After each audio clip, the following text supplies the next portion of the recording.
Yurak qon tomir sistemasidan bugungi o'tadigan mavzumiz, demak, chap qorinchadan aorta qon tomiri chiqadi.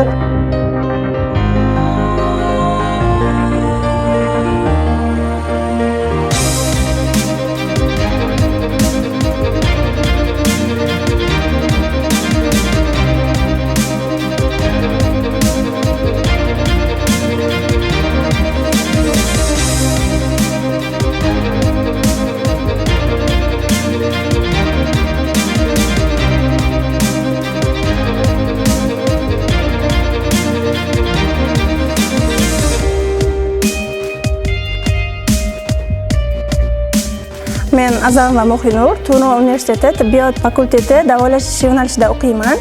Bizda darslar tushunarli va qiziqarli darslar olib boriladi. Bizga professorlar va oliy toifali shifokorlar dars berishadi. Dars jarayonlari nazariy va amaliy birgalikda olib boriladi. Tibbiyot yo'nalishiga qiziqadigan tengdoshlarimni Turon universitetida o'qishlarini tavsiya etaman.